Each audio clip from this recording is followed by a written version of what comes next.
ஜெயசூர்யா பாரு எம்ஜிஆர் கிட்டயும் நல்ல பேர், ஜெயலலிதா கிட்டயும் நல்ல பேர். ஜெயலலிதாட்டே இருந்தார். அவர் என்னன்னா ஜானகி மட்டும் கொஞ்ச நாள் இருந்தார். அதனால அவர் கொஞ்சம் அந்த அமைச்சர் ஜெயலலிதா கொஞ்சம் இதாகி போச்சு. அதிமுக எதிர்க்கிறோன்னு முடிவு பண்ணி அங்கேயே இருந்து எடப்பாடி எதிர்க்கிறார். ஏன் அப்படி பார்த்தீங்கன்னா பிஜேபி ஏன் நடுநிலை வச்சாங்க? பிஜேபி தானே அந்த கவர்மெண்ட், ரெண்டு கவர்மெண்ட்டுமே ஒரு தடவை ஒரு ஏதோ பட்ஜெட் பதில் நினைக்கிறேன், பட்ஜெட்டில் போலீஸ் இது ரொம்ப நேரமாக பதில் சொல்லிட்டார். உடனே கலைஞர்கிட்ட அடுத்த நாள் கேட்குறாங்க, முதுகெலும்பை முறிக்கும் பதில் அப்படின்னு. முன்னப்ப இது வரைக்கும் இல்லாத அளவுக்கு கூட்டம், இது வரைக்கும் ரோட்டில் எங்கே பார்த்தாலும். போன இதுலலாம் நிறைய எம்எல்ஏகள் மேலே கம்ப்ளைண்ட்டு, கிட்ட வரல, தொகுதி எட்டி பார்க்கல, மழை வந்தால் எட்டி பார்க்க, இப்படிலாம் கம்ப்ளைண்ட் வச்சுல. அந்த இதுலேருந்து இவர் கொஞ்சம் மாறுபட்டார். வணக்கம் நேயர்களே, இன்றைய அரசியல் அறிவோம் நிகழ்ச்சியில் மீண்டும் திரு மூத்த பத்திரிகையாளர் அறிவாலயம் சேகர் அவர்களோட நம்ம உரையாடுறோம். இந்த இப்போ திமுக அரசு மாற்றப்பட்டு புதியதாக தாவேகா ஜோசப் விஜய் தலைமையில் பொறுப்பேற்ற அந்த நிகழ்வுகளில் நேரடியாக பங்கேற்றவர், சட்டமன்றத்தில் தொடர்ச்சியாக செய்தியாளராக இருக்கும் திரு அறிவாலயம் சேகர் சார்கிட்ட பேசுவோம். வணக்கம் சார். வணக்கம். இந்த இப்போ புதிதாக பதவியேற்ற சட்டசபையில் பதவியேற்றதில் நிகழ்வில் நீங்களும் இருந்தீங்க. எம்ஜிஆர் பதவியேற்ற காலத்துலையும் நீங்கள் இருந்தீங்க. அது எப்படி இருந்தது, இது எப்படி இருந்தது? அன்றைக்கி எம்ஜிஆர் பதவியேற்றப்போ புதுசாக வராரு, இதே மாதிரி தான் மிகப்பெரிய செல்வாக்கு, 184 தொகுதியிலேருந்து மிகப்பெரிய லெவலில் இருந்த கலைஞர் வீழ்த்தப்பட்டிருக்கார். 48 எம்எல்ஏக்கள், இன்றைக்கி இவங்க 59 எம்எல்ஏக்கள். அன்றைக்கி எம்ஜிஆருக்கு 132 அறுதி பெரும்பான்மை, இன்றைக்கி அறுதி பெரும்பான்மை இல்லைனால இவர் வந்துட்டார். அந்த நிகழ்வு எப்படி இருந்தது? சட்டசபை நிகழ்வு இதே மாதிரி தான் பொதுமக்கள் மத்தியில் தான் எம்ஜிஆர் முதல் தடவை பதவியேற்கல, பொதுமக்கள் மத்தியில் 80ல் தான் அப்படி இருந்தார். அதாவது எம்ஜிஆர் பதவியேற்ற காலம் வந்து ஒரு பெரிய எதிர்பார்ப்பு இருந்துச்சு மக்கள் மத்தியில். ஏன்னா அவர் வந்து கட்சி தொடங்கி அவர் அதுக்கெல்லாம் எம்பி எலெக்ஷனில் ஜெயித்தார். இருந்தாலும் அந்த இடைத்தேர்தலாம் ஜெயித்தார். இருந்தாலும் அவர் ஆட்சி அமைச்ச உடனே அவருக்கு ரொம்ப பூரா ஒரே கூட்டம், மக்கள் வெள்ளம் எல்லாம் வந்து வெளியூர்லேருந்தெல்லாம் வந்துட்டாங்க. சட்டசபையும் அதே மாதிரி தான். சட்டசபைலாம் அப்போ பெரிய இது பண்ணிக்கிட்டு இருந்தாங்க. அது என்னது முன்னப்ப இது வரைக்கும் இல்லாத அளவுக்கு கூட்டம், இது வரைக்கும் ரோட்டில் எங்கே பார்த்தாலும். எம்ஜிஆர் வந்து அதே மாதிரி கரெக்டாக இது பண்ணார், பதவியேற்றார். கொஞ்சம் மந்திரிகள், அவங்க நாஞ்சில் மனோகர் அப்போ முதல்ல இருந்தாங்க, அவங்க தான் வந்து அந்த சட்டசபை இருந்தார். இவங்க எதிர்கட்சியாக இருந்தாங்க. அப்போ இதே மாதிரி தான் எல்லாரும், இதே மாதிரி 28 வயசு 27 வயசு, ஆமாம் எல்லாம் அப்போ எல்லாம் இளைஞர்கள். அதில் நிறைய பேர் வந்து எம்ஜிஆர் மன்ற தலைவர்கள் அவங்க, அப்புறம் அண்ணா திமுகன்னு வந்தவங்க, புதுசாக வந்தவங்க, புதுசு நிறைய பேர் சென்னைக்கே புதுசு பார்க்குறாங்க, சுற்றி பார்க்குறாங்க, எம்எல்ஏ ஹாஸ்டலுக்கு வராங்க. ஒரே திருவிழா மாதிரி இருக்கும், போகிறதும் வர்றதும். அந்த அப்போ அந்த பழைய எம்எல்ஏ 6 மாடி இருந்துச்சு, வாசல் வெளியிலலாம் படுத்து கிடப்பாங்க. ஆமாம், பெரிய போட்டியோ வச்சது, ஒரு 50 காரை விடலாம், அவ்வளோ பெரிய இடம். இல்லை, எல்லாம் வெளியிலே படுத்து கிடப்பாங்க. வந்து எங்கள் எம்எல்ஏ பார்க்க வந்தேன், எம்எல்ஏ ஊர் பக்கத்து ஊருன்னுட்டு. உடனே எம்எல்ஏவும் கூட சேர்ந்துக்குவார். பார்த்தீங்கன்னா ஹோட்டல் எல்லா இடமும் ஃபுல்லு. அந்த ஒரு கீழே ஒரு அம்மா உணவு ஒன்று, ஆமாம் அம்மா உணவு ஒன்று இருந்தது. அந்த ஏரியா அப்போ தர்பார்னு ஒரு ஹோட்டல் இருக்கும், நாயர் மெஸ்ஸு. சுற்றி அந்த உள்ளே போக முடியாத அளவுக்கு டிராஃபிக்காக இருக்கும். ஒரு 10-20 நாளைக்கு. அப்புறம் முதல் சட்டசபைக்கும் அப்படி தான் இருந்தது கூட்டம். அப்போ அண்ணா சிலையாக ஒரு வாசல் இருந்ததுல்ல? ஆமாம், அது இருந்தது பழைய ஹாஸ்டலு. அப்படி வெளியே வந்தால் பழைய ஹாஸ்டலுக்கு போனால் நேராக போயிடலாம், நேராக போனால் புது ஹாஸ்டலுக்கும் போயிடலாம். அதான் வழி. ஆமாம், அதான் நேராக உள்ளே போயிடலாம். இப்போ அதுக்கப்புறம் இப்போ தான் அதை கட்டினாங்க, மூடிட்டாங்க அந்த சைடு. அப்போ எம்எல்ஏக்கெல்லாம் இங்கே தங்கியிருப்பாங்க. அந்த புது ஹாஸ்டல்னு ஒன்று இருந்துச்சு, அதுலேயும் கேட்டேன். கொஞ்சம் பேர் கெஸ்ட் ஹவுஸ்லேயும் இருந்தாங்க. அப்போது அதே மாதிரி தான். அப்போ நான் முதல்ல நாஞ்சில் மனோகர் அவை முன்னவராக இருந்தார். அவர் வந்து கொஞ்சம் எம்ஜிஆருக்கு கைட் பண்ணுற மாதிரி கொஞ்சம் அவரே பாதி இதை எடுத்துக்குவார். முக்கியமானது மட்டும் எம்ஜிஆர் இருந்துச்சு, சொல்லுவார், பதில் சொல்லுவார். சில நேரம் நீண்ட பதிலெலாம் இருக்கும். ஒரு தடவை ஒரு ஏதோ பட்ஜெட் பதில் நினைக்கிறேன், பட்ஜெட்டில் போலீஸ் இதுக்கு ரொம்ப நேரமாக பதில் சொல்லிட்டார். உடனே கலைஞர்கிட்ட அடுத்த நாள் கேட்குறாங்க, முதுகெலும்பை முறிக்கும் பதில் அப்படின்னாரு. அவ்வளோ நேரம், கிட்டத்தட்ட 1 மணி நேரத்துக்கு மேலே பேசிட்டாருன்ட்டு. அந்த மாதிரி சிலதுக்கு நல்ல விளக்கம், நீண்ட விளக்கம் கொடுப்பாரு, ஷார்ட்டாக முடிப்பார். மற்றவங்க எல்லாம் அந்த மந்திரிகள், துறை மந்திரிகளும் சொல்லுவாங்க. ஆனால் அப்போ கடுமையான எதிர்கட்சி மாதிரி இருந்துச்சு. அப்போ அந்த சுப்பு, ரஹ்மான் கான், துரைமுருகன், அந்த நேரம் மின்னல் மலை, ஒரே அந்த போட்டி, கேள்வி பதில், ஒரே ரொம்ப சில நேரம் ரொம்ப எதிர்த்து போராட்டம், வெளிநடப்பு எல்லாம் இருக்கும். அது ஒரு மாதிரி இருந்துச்சு அந்த அசம்பிளி. அது பெரும்பாலும் அமைச்சர்கள் வந்து இளையவர்கள் தான், எல்லாமே இளையவர். முத்துசாமி ஆமாம் 28 வயசு என்னமா. திருநாவுக்கரசெல்லாம் அப்போ அப்படி தான். ஆமாம், திருநாவுக்கரசோட 80ல் தான் வந்தார். ஆமாம், அதுக்கு முன்னாடி விஜய் சாரதி விஜய் சார் 26 வயசு. அரக்கோணம் பக்கம் ஏதோ ஒரு விஜய் எல்லாமே யங்ஸ்டர் தான் ம். அவர். ஏன்னா அப்போ தான் எம்ஜிஆரே அப்போ என்ன 60 வயசா அந்த அந்த ரேஞ்ச். இப்போ இருக்கிற செங்கோட்டையன் அப்போ எம்எல்ஏ, முதல் தடவை எம்எல்ஏ. எம்எல்ஏ முத்துசாமி இருந்தார். Muthusamy senior, Sengottaiyan MLA, Muthusamy minister ஈரோடுலேருந்து. ஆமாம் ஆமாம் ஆமாம் செங்கோட்டை. ஆனால் அந்த அந்த சட்டத்தை கொஞ்சம் வேற மாதிரி இருக்கும். ஏன்னா புதுசு இல்லை, அது நிறைய பேர் அதை வச்சு தான் சட்டசபைக்கு போனது, போய் பார்க்குறதுக்கு போனது. மாணவர்கள், இளைஞர்கள் எல்லாம் வந்து அது வரைக்கும் அசம்பிளிலாம் ஏதோ பெரிய ஒரு யாருமே அந்த பக்கம் அதிகமாக போகிறதில்ல. காமராஜர் காலத்தில் அது பெரிய அறிவார்ந்த தான் இருப்பாங்கன்ட்டு. இது எல்லாம் வெளியவர்களின் கூடாரமா. ஆமாம், அது கரெக்ட், அது ஒன்று தான். அது அதிகாரிகள் இதுலேயும் எம்ஜிஆர் எப்படி இருந்தார்? அதிகாரிகள்ட்ட ரொம்ப மரியாதை கொடுப்பாரும்பாங்க. அவங்க அதிகாரிகளை பூரா பேச விடுவாராம். இது என்ன சொல்கிறீங்கன்னு அவங்கள ஒப்பீனியன் கேட்டுக்கிட்டு, இது இப்படி செஞ்சால் எப்படி, அப்படி செஞ்சால் எப்படின்னு கேட்டுக்கிட்டு, இல்லைங்க இது சரியாக வராதுங்கன்னா விட்டுருவார். சரியாக வரும், மாற்றிக்கலாம்னா மாற்றிக்கலாம். சார்னு கூப்பிடுவாரும்பாங்க அதிகாரிகள், ஐஏஎஸ் அதிகாரி ரொம்ப மரியாதை கொடுப்பாராம். உட்காருங்க சொல்லுவாராம், சொல்லுவாங்க. இது எம்ஜிஆர் காலம். அதே மாதிரி மோகன்தாஸை உள்ள கொண்டு வந்தார்ல, உளவுத்துறையை ரொம்ப பவராக பயன்படுத்தினார். ஆமாம், உளவுத்துறையை தான் மெயினாக பயன்படுத்தி அந்த நடப்பை தெரிஞ்சுக்கிறது. அப்போ கூட நிறைய விமர்சனம் வரும், அரசியலுக்கு பயன்படுத்துகிறாரு, உளவு அறிஞ்சு இந்த கலைஞர் நடவடிக்கை, மற்ற திமுக எதிர்க்கட்சிகள் நடவடிக்கையெல்லாம் தெரிஞ்சு இது பண்ணுறாரு அப்படிலாம் சொல்லுவாங்க. அப்போ கூட அதில் கூட அந்த ஆர்டி சீதாபதி கூட விலகினார் கட்சியை விட்டு. அதுக்கெல்லாம் இவங்க பின்னணி, அவங்க பின்னணி இருந்துச்சுப்பாங்க அந்த நேரம். இவங்க தான் அங்கே தகவலை இது பண்ணி விட்டாங்க அப்படின்னு. அப்போ அவங்களுடைய பங்கு பெரும்பங்கு, உளவுத்துறை பங்கு. அதே மாதிரி உளவுத்துறையோட பேசுறதுக்கு தனி ஹாட்லைனே வச்சுருந்தாரு அப்படின்னு இருக்கு. அப்போல்லாம் ஃபோன் வந்து உங்களுக்கு எல்லாம் ஹாட்லைன் தான். இன்றைக்கி பத்திரிகையாளர்களே ஹாட்லைனுங்க. அந்த கோட்டையில் உள்ள நிருபர்கள் அறையில் மாலை முரசு, தினத்தந்தி, இதுக்கு 2 பேரும் ஹாட்லைன். அதை எடுத்தாலும் நேரம் அங்கே எடிட்டோரியலுக்கு தான் அந்த லைன் இருக்கும். அந்த மாதிரி இருந்து அப்போ அந்த ஹாட்லைன் தான் மெயின். அப்போ இந்த மாதிரி செல்லுலாம் கிடையாதுல்ல. ஆமாம், நாங்கள் வந்த காலத்துலேயே ஃபோன் தான் இருந்தது. தினகரனுக்கு தனி லைன் பூட்டு போட்டு வச்சுக்கிடுவோம், ஆஃபீஸுக்கு மட்டும் பேசணும், அப்படி வச்சுக்கிட்டு இருப்பாங்க. ஏன்னா அப்போ ஃபோன் வந்து 2-3 ஃபோன் தான் இருக்கும், அதுவும் கிடைக்காது, யாராவது எடுத்து வச்சுக்கிடுவாங்க அப்படின்ட்டு. இந்த மாதிரி அப்போ ப்ரெஸ் ரூம் நீளமாக சின்னதாக இருந்துச்சு. சட்டசபையே உள்ளக்குள்ளேயே இந்த பிரிவு இருக்காதுல்ல, கிட்ட தானே இருப்பாங்க. ஆமாம், அப்போ மேலவையும் இருந்தது இல்லை. ஆமாம், மேலவை இருந்தனால பாதி இந்த பக்கம் போயிடுவாங்க. இப்போ தான் வந்து ஒரு அந்த மற்றவங்க மினிஸ்டர்ஸு கொஞ்சம் அந்த கேபினெட் இது மாதிரி கொஞ்சம் ரெஸ்ட் எடுக்க பேசுகிறதுக்கெல்லாம் அங்கே வச்சுக்கிறாங்க. முந்தைய அது ஒரு தனி இது, அது ஒரு செக்ரட்டரியேட்டு. இந்த பக்கம் அசம்பிளி, அந்த பக்கம் மேலவை. அப்படி தானே மேலவையை இது பண்ணார். அதே மாதிரி இந்த ஜோதிடர் நியமனம் சொல்கிறாங்க. ஆமாம், விஜய் நியமித்து உடனே எடுத்துட்டாருன்னு. இதுக்கு எம்ஜிஆரோடையும் சில இதை ஒப்பிடுறாங்க. ஆமாம், அது இப்போ விஜய் வந்து அந்த ரித்திக் ரத்தன் பண்டிட் நியமனம் வந்து அதை நியமித்த உடனே கொஞ்சம் பிரச்சனை, விமர்சனம். மறுநாள் சட்டசபையில் எல்லாருமே விமர்சனம் பண்ணிட்டாங்க. டிஎம்கேலேருந்து, டிஎம்டிகேலேருந்து, கம்யூனிஸ்ட்லேருந்து, விசிகேலேருந்து எல்லாமே விமர்சனம் பண்ணாங்க. அது பிரேமலதா இன்னும் வந்து நீங்கள் வேணால் தனிப்பட்ட முறையில் நீங்கள் அதை வச்சுருக்கலாம், அரசு இதில் வைக்கக்கூடாது. அப்போயே ஒரு விஜய் வந்து சொன்னார், இதை நாங்கள் ரீதிங்க் பண்ணுவோன்னாரு.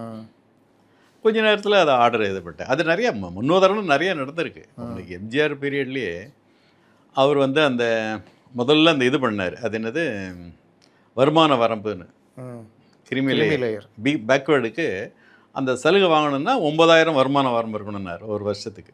அது ஒரு பெரிய பிரச்சனையாச்சு. அது நேரம் போராட்டம் அது இதுன்ட்டு. அதுக்கு அடுத்து வந்த எம்பி எலெக்ஷனில் எம்ஜிஆர் தோத்துட்டார். இதுதான் காரணம். அது ஒரு முக்கியமான காரணம்னு அப்போ எல்லாம் சொன்னாங்க. ஆனால் திருப்பி வந்ததுக்கப்புறம் அதை இது பண்ணிவிட்டு பேக்வேர்டுக்கு 50% அறிவிச்சிட்டார். அதுதான் அப்புறம் அந்த அம்மா வந்து 94 வந்து அந்த இது பண்ணாங்க, அதை 9th ஷெட்யூலில் சேர்த்தாங்க 94. அதை தான் இன்றைக்கி 69% இடஒதுக்கீட்டு இருக்குது. அது ஒரு முக்கிய காரணம். அது மாதிரி சொல்லிவிட்டு வித்ரா பண்ணதும் இருக்குது. அவர் திருச்சி தலைநகர்னார் எம்ஜிஆர். அப்புறம் அதையெல்லாம் சிறையில் வரவேற்றாங்க. பல பேர் அது இல்லை ரியல் எஸ்டேட் அது ஊக்குவிக்கும், இங்கேருந்து திருச்சிக்கு போனோம் அப்படின்னோடனே அதையும் கைவிட்டார். அது ஒன்று. இப்படி ஒரு ஆட்சிலையும் நடந்திருக்குங்க. வெண்ணிராடை நிர்மலா அது அந்த நேரம் வந்து அது எம்எல்சி 86 அந்த வெண்ணிராடை நிர்மலாவுக்கு எம்எல்சி கொடுத்தாரு. அந்த அம்மா ஐபி கொடுத்துருக்கு, இன்சால்வன்சி கொடுத்த உடனே அது சிக்கல் வரும் அப்படின்னோடனே அப்போ ஒரு பிரச்சனை ஆகிடுச்சு. ஆமாம், பிரச்சனையாச்சு. ஆனால் அது அந்த நேரம் இன்னொரு காரணம் சொல்லுவாங்க. கலைஞர் வந்து எம்எல்சி அப்போ 2-3 இந்த பட்டதாரி இதில் ஜெயிச்சிட்டாங்க. இவர் எதிர்க்கட்சி தலைவர் ஆகிற நேரம் அது. அடுத்த எதிர்க்கட்சி தலைவர் இவருன்ற மாதிரி வந்தோன்னா அவர் கலைச்சிட்டாங்கன்னு 2 இது சொல்லுவாங்க. எம்எல்சி அசம்பிளியில் வந்து உட்காரலாமா? இல்லை இல்லை இல்லை. அண்ணா இருந்தார்ல, அண்ணா எம்எல்சியாக தானே இருந்தார். ஆனால் முதலமைச்சர் மந்திரினா வரலாம். அப்படி வரலாம். ஆமாம். இது மாதிரி மக்களவை இது மாநிலங்கள். மாநிலம் அண்ணா அப்படிதான் முதலமைச்சர்னு வரலாம். ஆனால் அதுக்கு தனி அதுக்கு அப்போ மாப்போசி இருந்தார் தலைவராக. இங்கே முன்வாதி இவங்கெல்லாம் இருப்பாங்க. ஆனால் இங்கே ஒரு பில்லு நிறைவேறிச்சுன்னா அங்கேயும் நிறைவேறணும். அந்த மாதிரி இதே மாதிரி தான் சிஸ்டம். பார்லிமெண்ட் சிஸ்டம் தான். அதனாலேயே கலைச்சி விட்டார். ஆமாம். அதுக்கப்புறம் பட்டதாரி இளைஞர்கள், ஆசிரியர் பிரதிநிதி இளைஞர்கள், இந்த மாதிரி இதெல்லாம் நிறைய கொஞ்சம் வரும். அப்புறம் அந்த நியமனம் கொஞ்சம் வரும். இந்த சினிமா, கலை உலகம் இதில் இருந்தாலும் கொஞ்சம் பேர் ஒரே மாநிலங்களவை மாதிரி தான். கரெக்ட், அதே தான். அதனால் அந்த அம்மா நீங்கள் அப்படி சொன்னீங்கன்னா 2000 இதில் இந்த இது என்ன மதமாற்ற தடை சட்டம் 2002 இந்த அம்மா கொண்டு வந்தாங்க. அப்புறம் அது ஒரு பெரிய எதிர்ப்பு வந்தோடனே மதம் மாற்றினா 3 வருஷம் ஜெயில்னே அதில் இருந்தது. இப்போ 2006 கலைஞர் வந்து அதை வித்ட்ரா பண்ணிக்கிட்டார். அதே மாதிரி இந்த மாவட்டங்களுக்கு வச்ச பேர், தலைவர்கள் பேர், பஸ்ஸு போக்குவரத்துகள் வச்சதெல்லாம் இப்போ ஒருத்தர் பிடிக்கலன்னா அடித்து அந்த பஸ்ஸை பூரா உடைக்கிறது. அப்புறம் அது மூப்பனார் தான் சொன்னார், இந்த பேரை எடுத்துருங்க, இதை வச்சு இப்போ ஜாதி கலவரம் பெருசாகுது அப்படின்னு அதை பூராத்தையும் டிஎம்கே பீரியடில் தான் கலைஞர் தான் அதை ஒன்று நடந்திருக்கு. அப்புறம் இந்த விலங்கு பலியிட திட்டம் கோயில் 2003 அது 2004 வித்ட்ரா பண்ணிக்கிட்டாங்க அந்த அம்மாவே. ஆமாம், அது மாதிரி இது முன் நடந்திருக்கு. ஆனால் இது விஜய்க்கு ரொம்ப உடனே வந்துடுச்சு. அது ஒரு நல்ல வரவேற்க தகுந்த விஷயம் தானே. ஆமாம், அவர் ஏற்றுக்கிட்டாரு. இப்போ நான் பிடிவாதமாக இல்லை அப்படின்னு சொன்னால் பேர் இன்னும் கொஞ்சம் இதாகிருக்கும். இப்போ இந்த கவர்மெண்ட் பிரச்சனையை இந்த ஃபேக்ட் செக்குக்கு ஒரு ஆளை போட்டாங்க, அயன் கார்த்திகேயன் ஒருத்தர். போன கவர்மெண்ட்டில். ஆமாம், டிஎம்கே கவர்மெண்ட்டில். ஆமாம். அவருக்கும் அந்த துறைக்குமே சம்மந்தம் கிடையாது. நல்ல சேலரி வேறு. அதுக்கு பெரிய எதிர்ப்பு வந்தோம், மாற்றவே இல்லை, அப்படியே தான் வச்சு இப்போ தான் அவர் ஆட்சி மாறணும்னா பதவி விலகினார். இப்போ அந்த மாதிரி விஷயங்களில் பிடிவாதமாக இருக்குதுன்றது மக்கள் இதில் அவர் கொஞ்சம் இது பண்ணிக்கிட்டார். அது எல்லாருமே பாராட்டுறாங்க. உடனே வந்து அதை இது பண்ணிக்கிட்டாரு. எப்படி பார்த்தீங்க சட்டசபையை பதவியேற்பு? விஜய் வந்து முதல்ல பதவியை அவர் அங்கே ஏற்றுக்கிட்டாரு, நேரு ஸ்டேடியத்தில். மறுநாளைக்கு தான் இங்கே வந்தேன். ஆனால் அன்றைக்கே வந்தார், கோட்டைக்கு வந்து அந்த சீட்டில் வந்து சீட்டில் உட்காரதுக்கு முன்னாலே யோசித்து தான் வந்து பார்த்துட்டு அப்புறம் செங்கோட்டையன் தான் அப்படி எப்படின்னாரு. போய் உட்காந்து அவருக்கு ஒரு பெரிய ஒரு அச்சீவ்மெண்ட் மாதிரி தானே அது வந்து இருந்துட்டு அப்புறம் எல்லாத்தையும் பேசிட்டு தான் போயிருக்காரு. எல்லா அதிகாரிகளும் வந்து பார்த்துட்டு போயிருக்காங்க. இவருக்கு பிடிக்காத அதிகாரிகளை கூட வந்து சல்யூட் அடித்தாங்களாம். ஒன்றுமே சொல்லி சிரிச்சிட்டு நல்லா தான் பேசினாராம், பேசி அனுப்பிச்சாருன்னாங்க. அப்புறம் சட்டசபை அந்த இது இடையில அந்த இது வந்தது இல்லை, அந்த மெஜாரிட்டி. ஆமாம், அதுக்கு முன்னே அன்னைக்கு பதவியேற் எல்லா எம்எல்ஏக்களும் பதவியேற்கிறது இருந்ததில்ல, அன்றைக்கும் வந்து உட்காந்தாரு. கோட் சூட்டு தான் ஃபுல்லாக இருந்தாருங்க. கிட்டத்தட்ட ஒரு 4 மணி நேரம் கிட்டங்க வந்து உட்காந்தே இருந்தார் எல்லாரும். ஏன்னா பதவி ஏற்றுட்டு எல்லாரும் வந்து ஒரு பார்த்து கும்பிடுறாங்க சிஎம்னு. உடனே இவர் எந்திரிச்சு போயிட்டாருன்னா சரியாக வராது. நாங்கள் உட்காந்துருந்தாருன்னாங்க. ஃபுல்லாக உட்காந்து எல்லாரும் வரவங்க போகிறாருன்னு பதிலுக்கு இவரும் கும்பிட்டாரு. அந்த மாதிரி ஒரு நல்ல ரெஸ்பான்ஸ். அங்கே ஏதாவது சுவாரஸ்யமாக நடந்ததா? அங்கே அந்த பிரேமலதா வந்து ஒரு வணக்கம் போட்டாங்க. இவரை போய் இது பண்ணி ரொம்ப எழுந்து போய் வணக்கம் போட்டாங்க. ஆமாம், அவர் எழுந்து நின்று இது பண்ணார். நல்ல இதுன்னு அது ஒரு சீனியர் ஒரு வயசு அந்த மாதிரின்னு வச்சிங்க. இப்போ 2 அந்த உதயநிதி இவங்களாம் சில பேர் பார்க்கவே இல்லைன்னாங்க. ஆனால் அன்றைக்கி வீட்டுக்கு போயிட்டார். எல்லோரும் வீட்டுக்கு போய் அது ஒரு வித்தியாசமாக இருந்தேன். இருந்தீங்களாங்க வீட்டுக்கு போன இடத்துல? வீட்டுக்கு போன இடத்துல நான் இல்லை. அதுக்கப்புறம் தான் நான் இது பண்ணேன். சொன்னாங்க திடீர்னு தான் கிளம்புற 3:30 மணின்னாங்க. முதல்ல அங்கே செக்ரட்டரியேட்டில் இருந்தாங்க. அப்புறம் 3:30 மணிக்கு அங்கே போகிறாருன்ட்டாங்க. டக்குன்னு போயிட்டு அவங்க எதிர்பாராதது அவர் வைகோ ரொம்ப இதாகிட்டார். ஆள் ரொம்ப அவர் எப்பவுமே உணர்ச்சிவசப்பட்டார். 2 எம்எல்ஏ இருந்தால் அவங்கள ஆதரவுன்னு யாரையும் கேட்காம. இல்லை, அவர் ஓட்டு போட முடியாது. ஏன்னா உதயசூரியன் ஆமாம் விப்பு இது மீறிடும். ஆனால் வைகோ கூட அவர் மகன் ஆரம்பத்துலேருந்து விஜய்க்கு சப்போர்ட்டு. ஆமாம், சில விஷயங்கள ஏன் விஜய் பேசக்கூடாது, ஏன் இந்த விஜய் கேட்கக்கூடாதுன்னு ஆரம்பத்துலேருந்து சொல்லிட்டு இருந்தார் துரை வைகோ. இல்லை, அதனால தான் அவங்க வெளிநடப்பட்டாங்களே. அதிமுக வரவே இல்லை வரல. அவங்க நடுநிலை யார், அன்புமணி. பொதுவாகவே அன்புமணி அவரும் கொஞ்சம் நல்ல ஒரு நட்பும்பாங்க முதல்ல இருந்தே. அப்புறம் அவரும் நடுநிலை, பிஜேபியும் நடுநிலைன்ட்டாங்க. அது கொஞ்சம் இதாக இருந்தது. என்னாச்சு இவங்க என்னாச்சு அப்படின்னுட்டு. ஆனால் எல்லாருக்கும் தெரியும் வந்துடும்னுட்டு. இதைத்தான் விஜய் முதல்ல சொன்னாராம், நமக்கு இந்த ஃப்ளோர் டெஸ்ட்டில் நமக்கு கிடைச்சிரும் மெஜாரிட்டின்னு. ஆனால் கவர்னர் பிடிவாதமாக 118 எனக்கு காட்டு அப்படின்னு சொன்னனால தான் இந்த கவர்னர் அப்படி சொன்னனால தானே பல விஷயங்கள் வெளியிட்டு வந்து.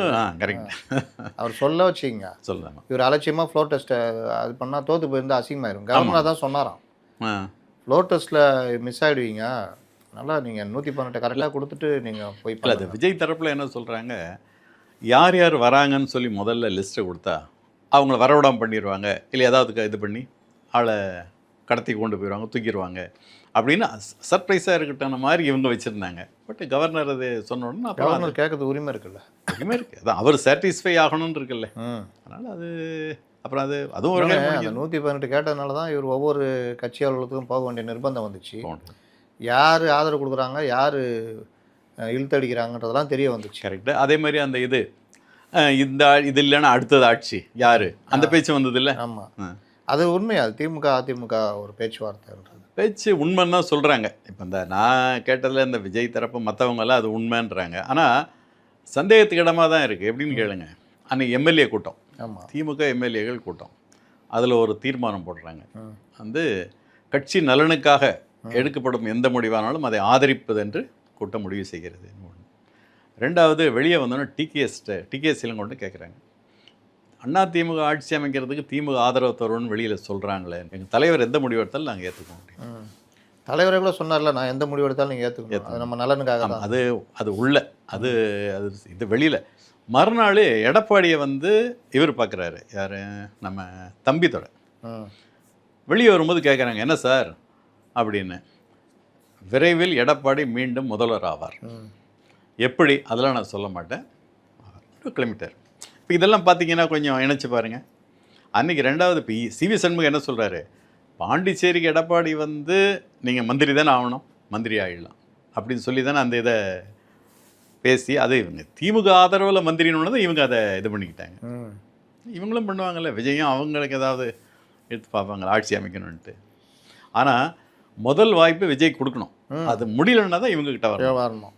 அப்போ ரொம்ப கஷ்டம்னாங்க. ஏன்னா எல்லோரும் சேர்ந்தாதான் அந்த 118 வருதுங்க, இன்க்ளூடிங் கம்யூனிஸ்ட்டு, ஆமாம், விசிகே, ஐயுஎம்எல், காங்கிரஸ் எல்லாம். காங்கிரஸ் இந்த பக்கம் கமிட்டட், டிடிவி, பாமக எல்லோரும் சேர்ந்தாதான் 120. அது கம்யூனிஸ்ட் பிஜேபி, இப்போ அவங்க அலையன்ஸ் பார்ட்டி என்டிஏ பூரா அங்கே இருக்குது, முடியாது. பேபி அதை இது பண்ணி விட்டு அது வெளியிலே சொல்லிட்டார். அவர் எங்களை அப்ரோச் பண்ணாங்கன்னே சொன்னார். நாங்கள் அப்புறம் அவர் மறுத்தார், நான் அந்த மாதிரி இதில் சொல்லலைன்ட்டு. இல்லை, அவர் சொன்னது இந்த திமுக அதிமுக கவர்மெண்ட் ஃபார்ம் பண்ணுறாங்க, அது பிஜேபியுடைய துணையோடு பண்ணுறாங்க. அது பிஜேபி பின்னாடி இருக்கிற ஒரு இது. ஆனால் அப்படியே ஆனால் கூட எவ்வளோ நாள் நிற்கும் தெரியாது. ஏன்னா எவ்வளோ கூட்டணி சேர்த்துக்கிட்டு அப்புறம் காமனாக அதில் எடப்பாடி எல்லாம் பிரச்சனை வரணும்னு உடனே சிவி சண்முகம் இந்த மாதிரி பிரச்சனை பண்ணுறாங்க, திமுக ஆதரவுனா வேண்டானோன்னு அப்போ திருமாவளவன் ஆகிட்டா இதாகிடும்னு பார்த்தாங்க. திருமாவளவன் ஆகிட்டா தாவேகா ஆதரிக்கிற இடதுசாரிகள் வந்துருவாங்கன்னு நினச்சாங்க. ஈவினிங் மேலே அந்த முடிவு. ஏன்னா அதுக்கு முந்தின நிலைமை எப்படின்னா, கம்யூனிஸ்ட் என்ன முடிவோ அதை நாங்கள் 3 பேரும் ஒரே முடிவாக தான் எடுப்போம்னு திருமாவளவன் சொன்னார். அதனால அவர் தான் பேசிக்கிட்டே இருந்தார் தாவேகா ஆதரவா. அப்புறம் இப்படி எடுத்தோன்னா அவர் போய் ஸ்டாலினை பார்த்து, அதனால தான் அந்த ஆலோசனையே 2 நாள் நடந்துச்சு அப்படின்னு கடைசியில். ஆனால் அதுக்குள்ளே அவங்க தயார் பண்ணிட்டாங்க, கிட்டத்தட்ட ஐஎம்எல் மூலமாக ரெடி பண்ணிட்டாங்க. அப்புறம் தான் 120 தானே 118. இல்லை, அதில் இன்னொரு ட்விஸ்ட் என்னென்னா, சிவி சண்முகம் எஸ்பி வேலுமணி தரப்பு, ஆமாம், அவர்கள் இதை விரும்பலை.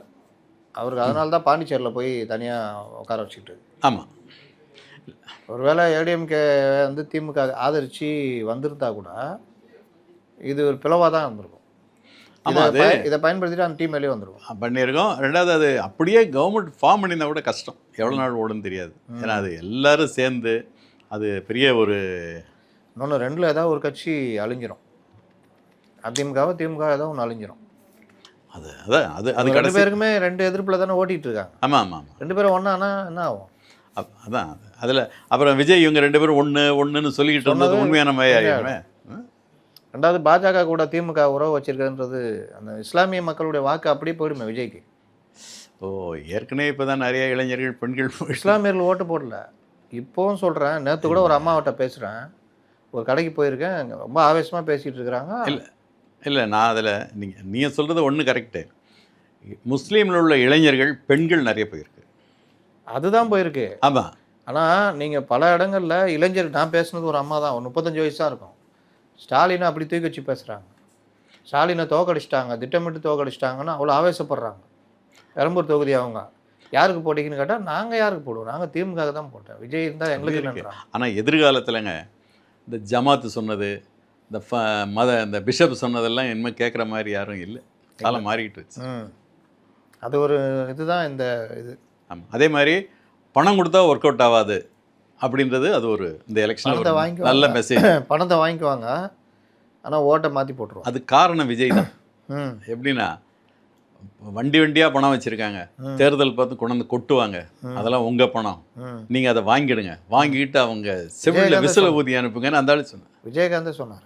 விஜயகாந்த் சொன்னது கூட இல்லை, இப்போ விஜய் சொன்னது ரீச் ஆகிடுச்சு. இல்லை, விஜயகாந்த் அந்த காலத்துலேயே சொல்லிட்டாரு, காசு கொண்டு வருவாங்க கொடுப்பாங்க வாங்கிக்கிங்க, அது உங்கள் பணம், ஓட்டு வந்து உங்கள் இஷ்டத்துக்கு போடுங்க அப்படின்னு. ஆனால் இந்த தேர்தலை நானே பார்த்துருக்கேன். இப்போ எங்கள் தொகுதியெலாம் ஏடிஎம்கே 1000 ரூபா கொடுத்தாங்க, டிஎம்கே 1000 கொடுத்தாங்க.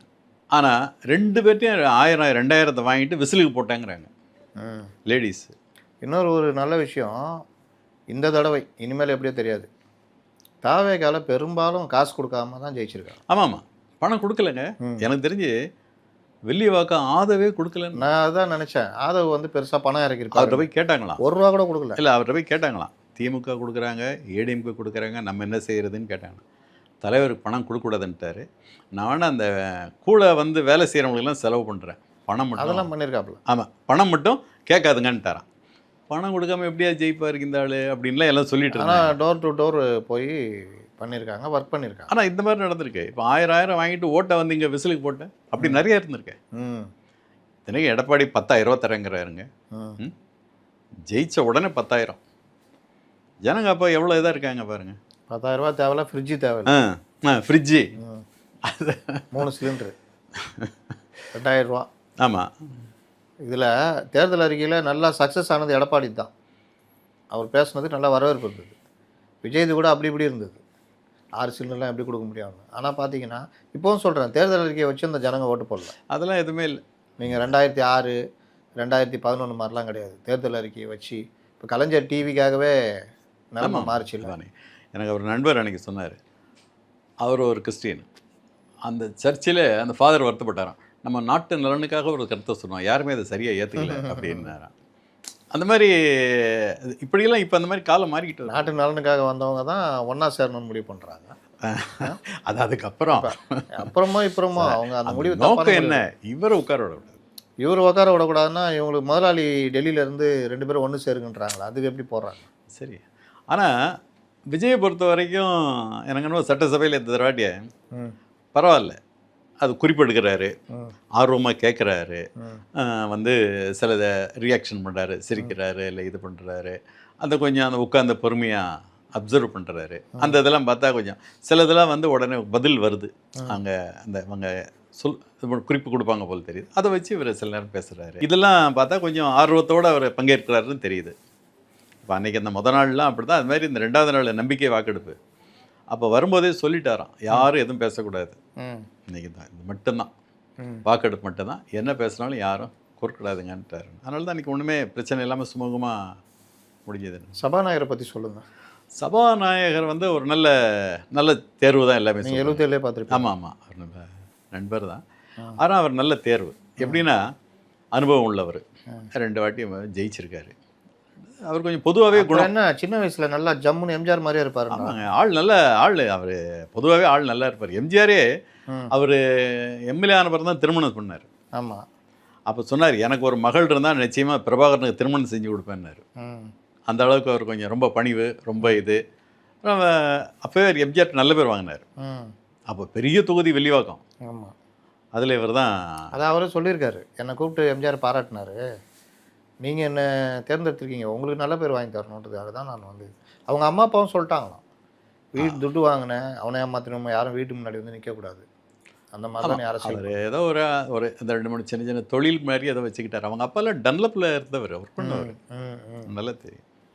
ஆனால் நான் இன்னொன்று பார்த்தது, கார்பரேஷன் கூட்டத்தில் வந்து உட்காந்து தவறாமல் வந்து உட்காருவார், மன்ற உட்காருவார். அவர் எம்எல்ஏ இருக்கும்போது வில்லிவாக்கத்தில் இருந்தார் 2 வாட்டி. ஒரு சின்ன நிகழ்ச்சி யாராவது கொண்டு கொடுத்தா கூட வந்துடுவார். அதான் சொல்கிறேன். அது மாதிரி ஒரு தடவை அப்படி தான், ஒரு வெள்ள பாதிப்பு, இவர் கொஞ்சம் வர லேட்டாகி போச்சு, கோச்சிக்கிட்டாங்க. இவர் அந்த இடத்த விட்டு போக மாட்டேங்கிறாரு. அவங்க கோச்சிக்கிட்டு போட்டோம் அப்படின்னு இவர் பாட்டுக்கு ப்ரெட்டு அது இதை வாங்கி கொடுக்குது, போர்வை வாங்கி கொடுத்தேன். இந்த சிட்கோ நகர்னு இப்போவும் அது பிரச்சனை தான். நைட்லாம் இருந்து அந்த வேலையெல்லாம் செஞ்சு அப்புறம் மறுநாள் அவங்களே பரவாயில்லப்பா அந்த ஆள் எம்எல்ஏ சுற்றி வர்றாருப்பா அப்படின்ட்டாங்க. அந்த மாதிரி கொஞ்சம் மக்களோட நல்லா இதை பண்ணுவார். இப்போ அந்த போன இதுலலாம் நிறைய எம்எல்ஏகள் மேலே கம்ப்ளைண்ட்டு, கிட்ட வரல, தொகுதி எட்டி பார்க்கல, ஆமாம். மழை வந்தால் எட்டி இப்படிலாம் கம்ப்ளைண்ட் இருந்துச்சுல, அந்த இதுலேருந்து இவர் கொஞ்சம் மாறுபட்டவர். ம். அதனால் பிரபாகரன் கொஞ்சம் நல்ல தேர்வு. ரெண்டாவது சபையை நல்லா கொண்டு போகிறாரு. ம். அன்னைக்கு கூட அந்த முத நாள் வந்து எடப்பாடி வந்து பிரச்சனை இது பண்ணாங்க, அதாவது வேலுமணியா பேச விடக்கூடாதுன்னு. அது ஒரு பெரிய பிரச்சனை தெரியும்ல. ஆமாம், நியாயப்படி பார்த்தா பேச விடக்கூடாது. பேச விடக்கூடாது. ஆனால் அவர் என்ன சொன்னார், என்ன பேசுகிறாருன்னு கேட்கலாம், அவர் உங்கள் கட்சிக்காரர் தானே அப்படின்னு. அதுக்கடையில் அவர் தனியாக கேட்டோம் அவரை.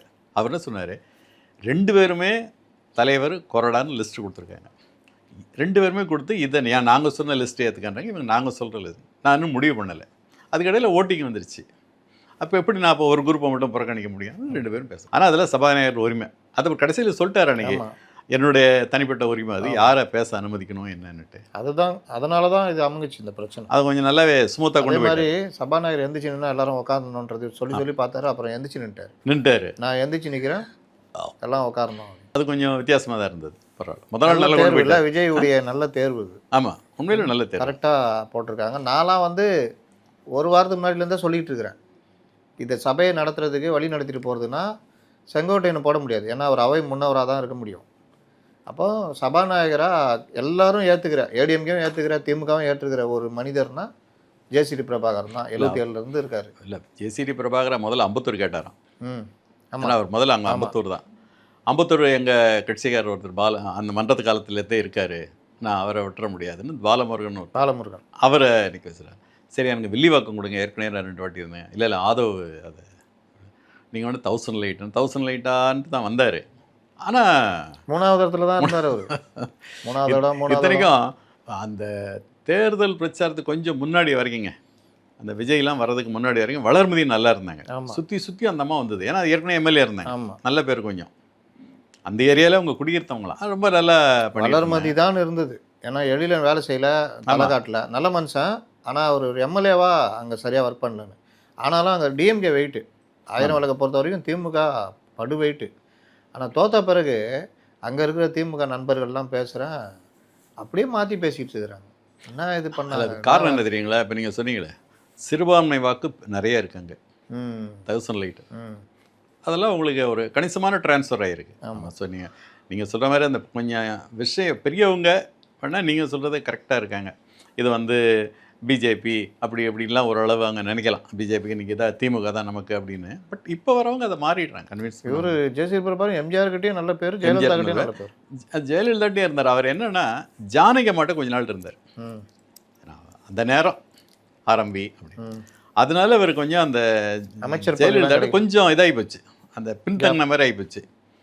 அப்புறம் அங்கேருந்து திரும்ப எங்கள் மூப்பனார்ட்ட வந்தார். ஆமாம், மூப்பனார் இருந்து அப்புறம் திரும்ப அப்படியே கொஞ்சம் திரும்ப ஏடிஎம்கே வந்தார். தமாகல எம்எல்ஏ ஆனாரா? எம்எல்ஏ ஆகலை. ஆகல. திரும்ப ஏடிஎம்கே வந்தார், நின்னார், தோத்துட்டார். அப்போ கூட ஓபிஎஸ் கொஞ்ச நாள் இருந்தார். அப்போ நான் ஒரு நாள் கூட அவர்கிட்ட கேட்டப்போ, அப்போ ஓபிஎஸ் தான் அவருக்கு முதல்ல அந்த 21 சீட்டுக்கு ஹெல்ப் பண்ணார். அதனால் அவர் அதுக்கப்புறம் அவர் சுத்தமாக ஒதுங்கிட்டார். இது கூட அவர் பையன் தான் முதல்ல போய் சேர்ந்தார்.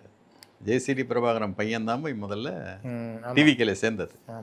அப்புறம் தான் இவரும் சேர்ந்தார். டக்குன்னு அவர் சொல்லுவாங்க, சாப்பாடு முதற்கொண்டு வீட்டிலேருந்து கட்டிட்டு வந்து தான் சாப்பிடுவார். ஆமாம் ஆமாம், அங்கேயும் தினம் வந்து கரெக்டாக ஆஃபீஸ் வந்துடுறாரு. எல்லோரும் ரொம்ப இது பண்ணுறாரு. யார் வேணாலும் போய் பார்க்கலாம். அன்றைக்கி பத்திரிக்காரங்க எல்லோரும் போய் பார்த்தோம். யாருனாலும் எதுனாலும் தொடர்பில் இருங்க, எதுனாலும் உடனே கேளுங்க அப்படின்னு. நேற்று கூட நான் வந்து அவர்கிட்ட தொலைபேசியில் பேசுகிறப்போ அந்த இது ஒன்று சொன்னேன். அந்த ஜீவோ ஒன்று போட்டாங்களே, திருச்சி கிழக்கு வேக்கண்ட்டுன்னா அதில் வந்து கீழே அப்பாவுன்னு போட்டிருக்கோம் ஸ்பீக்கர். நான் இவருக்கு ஃபோன் பண்ணேன், என்ன சார் இதில் என் அப்பாவுன்னு இருக்கு ஸ்பீக்கர். நீங்கள் இல்லை, அது வந்து 10ஆம் தேதி டேட்டு ஜீவோ. அது நான் பதவியேற்ற பிறகு தான் இது, அது வரைக்கும் அவர் தான் ஸ்பீக்கரு, அதனால் வந்திருக்கேன். அதுக்கப்புறம் தான் நாங்கள் அதை கிளாரிஃபை பண்ணோம். ரொம்ப நல்ல. முடிந்தால் உங்கள் நண்பர்கிட்ட சொல்லுங்கள், அவர் தொகுதியில் இப்போ கஞ்சா ஒழிக்கிறேன்னு சொல்லிட்டு எல்லா தமிழ்நாடு ஃபுல்லாக சொல்கிறாங்க. அவர் தொகுதியில் நேற்று இரவு எனக்கு ஒருத்தர் ஃபோன் பண்ணுறாரு, 2 மணிக்கு. கஞ்சா அமோக விற்பனை, அந்த வீடியோவை எடுத்து எனக்கு அனுப்பிச்சிருக்காரு. அந்த அளவுக்கு விற்பனை நடக்குது. போலீஸ் வர்றாங்க, சும்மா அப்படியே பார்த்துட்டு அப்படியே போகிறாங்க. நுங்கம்பாக்கத்தில் 1000 தொகுதி அப்படியே வந்து பார்த்துட்டு எப்பா அப்படின்னா சும்மா பேருக்கு மூடுறாங்க, மறுபடியும் பண்ணுறாங்க. அந்த இடம் முழுவதுமே கஞ்சா இளைஞர்கள் ஒரு பெரிய கூட்டமாக இருக்குது அப்படின்னு. அதை உங்கள் நண்பர்கிட்ட கொண்டு போங்க. கண்டிப்பா. நான் இடம் உட்பட எல்லாத்தையுமே நான் சொல்லி கண்டிப்பாக. ஆனால் அவர் கவனத்துக்கு போயிருந்தா நிச்சயமாக நடவடிக்கை எடுத்திருப்பாங்கன்னு என்னுடைய நம்பிக்கை. வந்திருக்காங்க. அதனால ஏன்னா இப்போ அந்த வில்லிவாக்கம் அந்த தொகுதியெல்லாம் கூப்பிட்டு சொல்கிறாங்க, போலீஸ் வந்து இனிமேல் நீங்கள் இது பண்ணக்கூடாது, இதெல்லாம் வந்து இல்லைன்னா நடவடிக்கை கடுமையாக இருக்கணும் வார்ன் பண்ணுறாங்க. அதே மாதிரி ஒவ்வொரு டிஸ்ட்ரிக்ட்லேயும் பாருங்கள் எஸ்பி அவங்களெல்லாம் கூப்பிட்டு அந்த ரவுடி அந்த லிஸ்ட்டில் உள்ளவங்களெல்லாம் கூப்பிட்டு வார்ன் அது பண்ணுறாங்க. வேற. இல்லை இந்த அவர் வந்து விளம்பரத்துக்குன்னே பிறந்தவர். அவர் ஜிம் பாடி இது பண்ணக்கூடாது. இல்லை தனிப்பட்ட நல்லா முறையில் புரிஞ்சுங்க. இவர் பதவி கூட ஏற்கல, பெரும்பான்மை கூட நிரூபிக்கல. அதுக்கு முன்னாடியே அவர் எங்கள் ரவுடிங்களை கூப்பிட்டு கூட்டம் போடணும். என்ன வியாபாரிகள் கூட்டமா அது? இல்லை இப்போ நேற்றுலாம் டாஸ்மாகெல்லாம் சர்க்குலரே இது பண்ணிட்டாங்க. இப்போ அந்த இடத்துல அதிக காசு வாங்கினாலோ இந்த நைட்லாம் ஃபுல்லாக திறந்துருந்தாலும் அந்த இன்சார்ஜ் தான் பொறுப்பு அப்படின்னு இப்போ நேற்று இது பண்ணிட்டாங்க. இன்சார்ஜ் மட்டும் இல்லைங்க, அந்த இன்ஸ்பெக்டர், பிஇடபிள்யூ இன்ஸ்பெக்டர் இவங்களெல்லாம் கூட சஸ்பெண்ட் பண்ணணும். அதனால் ஒருவேளை கவனத்துக்கு போயிருக்காதுன்னு நினைக்கிறேன். சொன்னீங்கன்னா நம்ம அவங்கள குற்றமாக வைக்கல, இப்போ தானே வந்திருக்காங்க. அதை வச்சு அது நடவடிக்கை வரல, மறுபடியும் பழைய குருடி கதவு தொடடினா உங்களுக்கும் திமுக ஆட்சிக்கும் வித்தியாசம் இல்லைன்ற மாதிரி போயிடும். கண்டிப்பாக. அதனால் அந்த இதெல்லாம் நம்ம எந்த அளவுக்கு சொல்கிறோமோ கொண்டு போகிறோமோ நடவடிக்கை எடுத்தாங்கன்னா அதிக அளவில் இவங்களுக்கு வந்துக்கிட்டே இருக்கும். ஆனால் இந்த 717 கடை டாஸ்மாக் பண்ணது ஒரு நல்ல பேர். ஏன்னா இந்த இந்த இந்த 500 மீட்டர் இது எப்போவுமே இருக்கிறது, ஆனால் அது அமுல்படுத்தலை. ஆமாம், கிட்டத்தட்ட இப்போ அது எப்போவுமே வந்து அந்த 500 மீட்டருக்குள்ளே இருக்கணும். வழிபாட்டு தலம், பள்ளி, பஸ் நிலையம் இவங்க சொல்கிறாங்க. நாங்கள் ஏற்கனவே போட்டது தான் அது இருந்தது, ஆனால் அதை அமுல்படுத்தலை. அது எழுத்துல தானே இருந்தது. இது இவ்வளோ நாள் இருந்து இப்போ வந்து திடீர்னு அதை அமல்படுத்தினா ஜனங்களுக்கு ஒரு பெரிய ஒரு சந்தோஷம். பரவாயில்ல. நம்ம இந்த வில்லிவாக்கத்தில் இந்த பஸ் ஸ்டாண்டு பக்கத்தில் ஒரு பஸ் ஸ்டாண்டில் அந்த ரயில்வே நிலையம் போகிறது மார்க்கெட் பக்கத்தில் ஆமாம் 3 ஸ்கூலு. அந்த 3 ஸ்கூலுக்கு நடுவில் இருக்கும். எவ்வளோ ட்ரை பண்ணாங்க அந்த ஏரியாவில் உள்ளவங்க எல்லாருமே என்னென்ன பண்ணி பார்த்தாங்க, ஒன்றும் நடக்கலை. இப்போ தூக்கிட்டாங்க. பார்த்தீங்கன்னா ஜனங்க ஒரே இதாக இருக்குது, இப்போ அந்த கடையை தூக்கிட்டாங்க. ஏன்னா எப்போ அங்கே 2 பேர் வாசலில் படுத்துக்கிட்டாங்க. மந்தவெளியிலையும் அப்படி தான். மந்தவெளி நம்ம தினகரன் ஆஃபீஸ் பக்கத்தில் அந்த அந்த ஒரு கடை, அந்த பறக்கும் ரயில் கீழே கீழே எவ்வளோ பெரிய தொல்லை இல்லை அங்கே. எவ்வளோ நம்ம போகிறப்பெல்லாம் தகராறு பார்த்துட்டே இருப்போம். பப்ளிக் வரவே முடியாது, அதான் வழி. அதான் வழி. எப்போ பார்த்தாலும் அங்கே தகராறு நடக்கும். ஞாபகம் இருக்கா? நம்மளே டீ அங்கே வச்சு குடிச்சிக்கிட்டு இருப்பான், ஒன்றும் செய்ய முடியாது. அந்த மாதிரி இடத்த மூடணும். மந்தவெளி இது இருக்குல்ல பஸ் ஸ்டாண்டு பக்கத்தில். ஆமாம் ஆமாம், முக்கியமான போராட்டம்லாம் நடத்துனாங்க மக்கள். இப்போ அங்கெல்லாம் மூடி இருக்காங்களா என்னன்னு தெரியல. இங்கே மூடி இருக்காங்க, இந்த மாதிரி 1-2 இடத்துல மூடி இருக்காங்க. ஆனால் பரவாயில்ல, மக்கள் வந்து அது பரவாயில்ல நல்ல நடவடிக்கைன்றாங்க. அது பரவாயில்ல, நல்லா வேகமாக. அந்த நேற்று கூட அந்த நிதித்துறை செயலாளரை கூப்பிட்டு பேசினாராம். அந்த அது என்ன சித்திக்கு நியமனம் எப்படி நினைக்கிறீங்க, பார்க்குறீங்க? கேட்டு எல்லாமே அதிகாரிகள் கான்ட்ரவர்ஷியல் விமர்சனம் இல்லாதவங்கள தான் நியமிக்கிறாருன்னு சொல்கிறாங்க. எனக்கு அதை பற்றி தெரியல. நேற்று ஆனால் கூப்பிட்டு அந்த இது பேசினாராம். அது என்னது, வெள்ளை அறிக்கை தயார் பண்ணணும், பட்ஜெட் ரெடி பண்ணணும், இதுக்கெல்லாம் வந்து நீங்கள் என்னென்னு கொஞ்சம் வேகமாக பண்ணுங்க அப்படின்னாராம். இன்றைக்கி கூட ஏதோ அந்த பரந்தூர் சம்மந்தமாக ஆலோசனை. ஆமாம். அப்புறம் அந்த இவங்க அது யார், இந்த சிஇஓக்கள்லாம் கூப்பிட்டு வச்சு பரந்தூர் ஒரு முத வெளியில் போய் மக்கள் விஷயங்களை தலையிட்டு சொன்னது பரந்தூர் தான். ஆமாம். அதில் என்ன முடிவெடுக்கிறாரு தெரியல. நிதானமாக தான் போகிறாரு, எப்படின்றது இனிமேல் தான் தெரியும். இல்லை, வெளியில் அரசியல் தலைவராக இருக்கும் போது ஒரு பிரச்சனை பேசலாம், முதல்வராக இருக்கும்போது சில சங்கடங்கள் இருக்குது. பரந்தூர் வந்து எல்லா ப்ராஜெக்டும் போயிடுச்சு, நீங்கள் வந்து இப்போ வந்துட்டு பண்ணுறீங்கன்னா அதில் சில சங்கடம் முதல்வராக இருக்குது. அது அந்த இது கூட அப்படி நேற்று கொஞ்சம் கவனமாக சொல்லியிருக்காரு. இந்த மகளிர் நிதி உதவி அது சில மறுசீரமைப்பெல்லாம் செய்ய வேண்டியிருக்கு அப்படின்னுக்கிட்டு.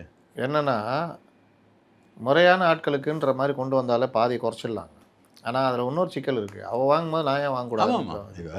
இதில் பிரச்சனை எப்படி, இந்த கலைஞர் மகளிர் உரிமையில் வீட்டு ஓனரு வாங்குறாங்க, அதான் சொல்ல, குடியிருக்கிறவங்க இல்லை. கார்பரேஷனில் வேலை செய்கிறவங்க வாங்குறாங்க, அந்த வீட்டிலே குடியிருக்கிறவங்க இல்லை, கூட இருக்கிறவங்க பக்கத்து வீட்டுக்காரங்க ஒன்றும் இல்லாதவங்க வாங்க. அதெல்லாம் பிரச்சனை இருக்குது. அது முதல்ல கொண்டு எப்படியாவது அவங்க சேர்ந்துடுறாங்க. அது வருமான அடிப்படையில் தான் கொடுக்கணும். அது கொடுத்தாலும் பிரச்சனை தான். இது கொடுக்குறதுன்றதே பிரச்சனை தாங்க. ஆமாம். நீங்கள் வேறு வகையில் தான் மக்களுடைய வாழ்வை மேம்படுத்தணும். அதாவது பெரிய அளவில் ஒரு இது நம்ம இருந்த டிஏ போட்டதை கொஞ்சம் அரசு ஊழியர்கள் கொஞ்சம் இது பண்ணி விட்டார். டிஏ எல்லாருமே தான் போடுவாங்க, எல்லாருக்கும் இல்லை போடுறது. அதாவது அது கொஞ்சம் சில நேரம் இப்போ இந்த ஒரு 10-20 நாள் விட்டாங்கன்னு வச்சிங்களேன், டிஏ போடும் போட்டு கேட்காம போட்டார். எப்படி இருந்தது எது? உதயநிதி நல்லா பண்ணாருங்க. நான் கூட யாருமே நிறைய பேர் அதை பாராட்டினாங்க. உதயநிதி கொஞ்சம் ப்ரிப்பேர் பண்ணிட்டு வந்திருக்காரு, கொஞ்சம் நல்லா. அது ஓகேங்க. முதல் நாள் சபாநாயகர் தேர்வில் போயிட்டு கண்டபடி பேசுறது சரியாக இருக்கும். அது நீங்கள் அதை வேணால் விமர்சனம், நீங்கள் அது இருக்குது இல்லைன்னு சொல்லலை. ஆனால் அவருடையது நான் தெரிஞ்சு சட்டசபையில் அதுக்கு முந்தைய அவர் அந்த அளவுக்கு ஒன்றும் இதாக பேசலை, கொஞ்சம் நிறைய விஷயங்களை பேசினார். சில பாயிண்ட்டுகள்லாம் சொன்னார். அதுக்கு விஜய் அப்புறம் பதிலும் வந்தது. அதனால் விஜய்க்கு உதயநிதியும் இப்போ பரவாயில்ல, கொஞ்சம் தயாராகிட்டு வர்றாருன்னு தான் தெரியுது. வெளிநடை பண்ணது எப்படி? வெளிநடப்பு முதல்ல அவங்க உதயநிதி பேசி இது இல்லை, பண்ணோன்னு. அது எப்படி வெளிநடை பண்ணுறது? அவங்க உதவி பண்ணுற மாதிரி தானே. இல்லை அதாவது அதிமுக எதிர்க்கிறோன்னு முடிவு பண்ணி அங்கேயே இருந்து எடப்பாடி எதிர்க்கிறார். ஏன் அப்படி பார்த்தீங்கன்னா பிஜேபி ஏன் நடுநிலை வச்சாங்க? பிஜேபி தானேங்க அந்த கவர்மெண்ட்டை, 2 கவர்மெண்ட்டையுமே பிஜேபி தாங்க பார்த்துக்குது. நீங்கள் என்னங்க நீங்கள் இப்போ இவங்களுக்கும் இப்போ அந்த 25 அதிமுக எம்எல்ஏக்கள் இருக்காங்களே, ஆமாம், அவங்களுக்கு யார் பின்னாடி இருப்பாங்கன்னு நினைக்கிறீங்க? அது சரி. காங்கிரஸ் இல்லாத தாவேக்காக தான் அவங்க பார்ப்பாங்க. அப்போ காங்கிரஸை விஜய் கழட்டி விடணுன்னா அதிமுகவுடைய 25. இல்லை, எனக்கு என்னவோ விஜய் ரொம்ப ஸ்ட்ராங்காக ராகுலை பிடிச்சிக்கிட்டாரு. ராகுலும் விஜய் நல்லா வச்சுக்கிட்டார். நேற்றுலாம் கூட பாருங்கள், கிரீஸ் சோடங்கர் மந்திரி சபையில் எங்களை சேர்க்கறதுக்கு பேசுகிறதுக்கு கூப்பிட்ருக்காங்க, நாங்கள் போகிறோம், எத்தனை மந்திரி என்னன்றதை பேசி முடிவு பண்ணுவோன்றாங்க. இவங்க ஒன்றுன்னு சொல்கிறாங்க டிவிகே சார்பில், அவங்க 2 கேட்குறாங்க, 2 கொடுத்துருவாங்க அதுன்னு. அதே மாதிரி மற்றவங்களுக்கும் கொடுக்குறாங்கன்னாங்க. இந்த ஏடிஎம்லேருந்து வந்தவங்களுக்கு 4ங்கிறாங்க, 2 வாரியங்கிறாங்க. இது மாதிரி பேசி கிட்டத்தட்ட பிடிச்சி. 2வது இப்போ அதில் என்னென்னா, காங்கிரஸ் கம்யூனிஸ்ட் 2 பேருக்குமே எம்பி எலெக்ஷனை தான் எய்ம் பண்ணுறாங்க. அந்த அக்ரிமெண்ட்லேயே பாருங்கள், அடுத்து வரும் உள்ளாட்சி தேர்தல், நாடாளுமன்ற தேர்தல் அப்படியே அப்படி கொண்டு போகிறாங்க. குறைஞ்சது 16 சீட் வரைக்கும் வாங்கிறதுக்கு ட்ரை பண்ணுவாங்க. அதனால் இப்போதைக்கு இந்த கூட்டணிக்கு ஒன்றும் பிரச்சனை இருக்க மாதிரி தெரியல. அதாவது விஜய், காங்கிரஸ், கம்யூனிஸ்ட். பிரச்சனை எப்போ வரும்னா அதிமுக கூட்டணியில் பெரிய கட்சியாக இருக்கும், அப்போ தான் பிரச்சனை வரும். அப்போ கூட கண்ட்ரோல் வச்சுருந்தா என்ன பண்ண முடியும்? அது இவருக்கு வச்சிருக்க கண்ட்ரோலை பொறுத்தது விஜய். ஆமாம், அதை தான் சொல்கிறேன், பிரச்சனை வரும்ன்றான். ஆனால் ரொம்ப உறுதியாக இருப்பார். ஆஃபீஸர்ஸ் அதனால தான் பார்த்து போடுறாருங்கிறாங்க. அது எந்த அளவுக்கு ப்ராக்டிக்கலாக வரும்னு தெரில. அது கொஞ்ச நாள் ஆனால் தான் தெரியும். அதிகாரிகள் எல்லாருமே இதே இதில் ஊர்னவங்க தானேங்க. இப்போ அங்கே உள்ளே உக்காந்துட்டு இதை போட சொல்கிற அதிகாரிகளை இதுன்றாங்க. சில அதிகாரிகள்லாம் பார்த்தீங்க, நியமனம்லாம் பார்த்தீங்கன்னா அதிர்ச்சியாக இருக்குது. உங்களுக்கு சில அதிகாரிகள் நியமனம் நல்லா இருக்கு. இல்லை உங்களுக்கு பொதுவாகவே எந்த கவர்மெண்ட்டாக இருந்தாலும் ஏதாவது ஒரு வழியில் வந்துடுவாங்க. அதான் சொல்கிறேன், அது நம்ம தடுக்க முடியாது. சில ஏதோ ஒரு காரணத்தை வச்சு உள்ளே வந்துடுவாங்க. ஆமாம், நீங்கள் போன பீரியடில் நீங்கள் ஏதாவது எதிர்கட்சின்னா அவன் வேற ஒரு ஆளை பிடிச்சி கிடிச்சு கார்த்திகேயன் எவ்வளோ பவராக இருந்தார் ஏடிஎம்கேல. ஆமாம், அவர் மேலே தான் இவங்க குற்றச்சாட்டுலாம் வச்சாங்க. வந்தோன்னே அவர் அதே இதில் பவர்ஃபுல்லாக அவர் தானே வச்சுருந்தாங்க. அந்த உள்ளாட்சித்துறை அந்த இதிலெல்லாம், அந்த கழிவுநீர் அகற்றும் இதிலெல்லாம் அவர் தானே பவராக இருந்தார். கார்த்திகேயன் ஹைட்டாக இருப்பார். ஆமாம். போன கவர்மெண்ட்லேயும் பவராக இருந்தார், இந்த கவர்மெண்ட்லேயும் பவராக இருந்தார். அந்த மாதிரி பலரும் இருக்காங்க. அது நம்ம பொறுத்திருந்து தான் பார்க்கணும். பார்ப்போம், அடுத்த இதில் பேசுவோம். கண்டிப்பாக. நன்றி. நன்றி.